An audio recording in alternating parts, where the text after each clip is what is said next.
Pourquoi on dit que le marketing digital, ça va nous permettre d'atteindre des clients spécifiques?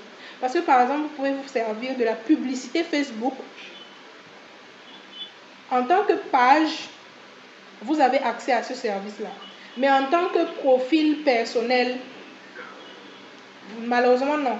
Donc du coup, si vous avez une page Facebook, parce qu'on suppose qu'une page, c'est pour un travail professionnel. Ça peut être, même si c'est un blog que vous voulez faire, à la base, on suppose que vous pourriez avoir besoin de publicité, vous pouvez avoir besoin d'autres services que n'importe quelle entreprise. Donc du coup, en faisant de la publicité, vous pouvez cibler qui doit voir cette publicité, quelle tranche d'âge, la personne doit habiter où, quelles sont ses habitudes d'achat, est-ce que vous aimez...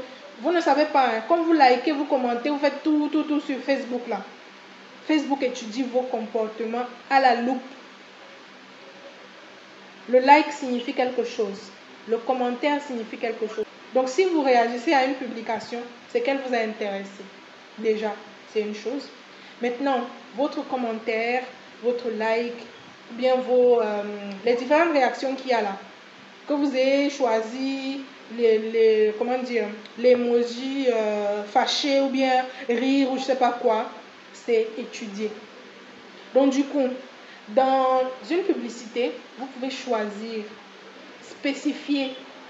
Si je choisis par exemple que ce cahier-là, moi je vais les vendre aux parents d'enfants. Généralement, les enfants n'ont pas l'argent. C'est les parents qui achètent pour les enfants. Donc je vais dire, je m'intéresse aux parents. Généralement, comment on fait pour définir un parent? Peut-être vous pouvez ne pas savoir, mais généralement, les gens font des publications, les gens peuvent parler de leurs enfants, et puis les gens peuvent parler de leur famille, etc. Donc on peut savoir qui est parent, qui ne l'est pas sur Facebook, rien qu'à partir du traitement du langage naturel. C'est un domaine de l'intelligence artificielle. Le commentaire que vous écrivez en langue française ou alors en anglais ou autre chose, on peut décrypter pour comprendre ce que vous voulez passer comme message ou alors l'information qui pourrait être utile à une entreprise.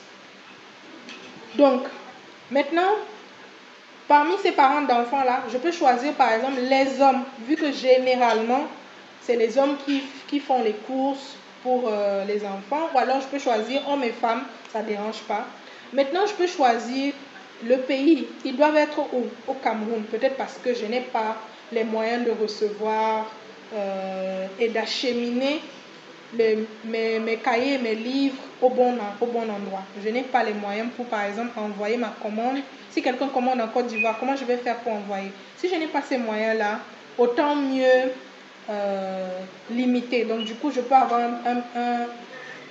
une audience spécifique seulement au Cameroun. Je peux aller encore plus loin. Je peux choisir les parents qui ont l'habitude d'acheter en ligne. Donc, si vous avez déjà acheté une fois en ligne, sachez que vous faites partie d'un groupe de personnes bien spécifiques. Donc, on peut aussi reconnaître ces personnes-là. Donc, vous avez une série d'objectifs ou alors de caractéristiques qu'on peut avoir lorsqu'on fait une publicité Facebook. C'est vraiment ciblé. On ne le fait pas juste comme ça. Donc, du coup, à ce moment-là, je suis sûre d'atteindre mes objectifs quand c'est bien ciblé. Je ne vais pas vendre à tout le monde. Je ne vais pas me casser la tête à vendre à tout le monde. Quand je spécifie, Facebook va faire le reste. Maintenant, je peux faire des modifications aussi. Si j'ai mal parlé ou alors j'ai mal écrit quelque chose, je peux faire des modifications. Si tu es passé à une chaîne de télé, tu as mal parlé, on s'en fout. Hein. On ne va pas reprendre l'émission pour toi. On ne va pas recommencer que non, excusez-moi, j'avais mal parlé. Non, on ne va pas accepter. Par contre, sur Facebook, par exemple, parce que ce n'est pas le seul, je peux refaire une publicité. Si j'ai fait une erreur, je peux remettre une autre vidéo, je peux modifier les mots, je peux changer plein de choses. Maintenant, dans le traditionnel, il y a un temps bien défini pour une émission. Si je veux faire une publication à 6 heures et que l'émission c'est à 18 heures, je suis obligée d'attendre 18 heures.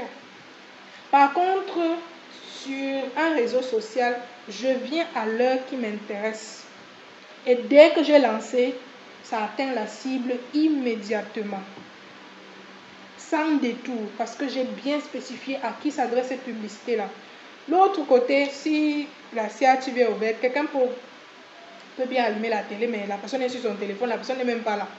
La preuve, c'est que de nos jours, la télé est devenue comme c'était un éclairage, quoi. Genre, juste pour éclairer la maison, et puis on est là. On n'est pas vraiment attentif. Donc, du coup, ça sont les différences qu'on peut avoir.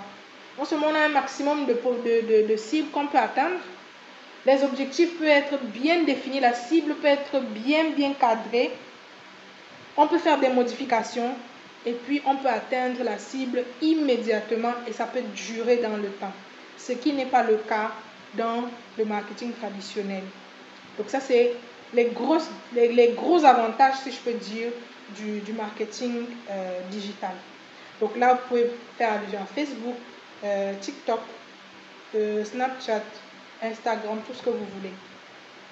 La preuve, c'est que ces réseaux sociaux commencent de manière simple et puis après, elles intègrent la publicité pour les entreprises pour pouvoir atteindre justement ces clients-là. Et puis, ça leur laisse le temps de classifier les personnes, ça leur laisse le temps d'étudier nos comportements et d'avoir une base de données bien spécifique pour que les entreprises puissent s'en servir.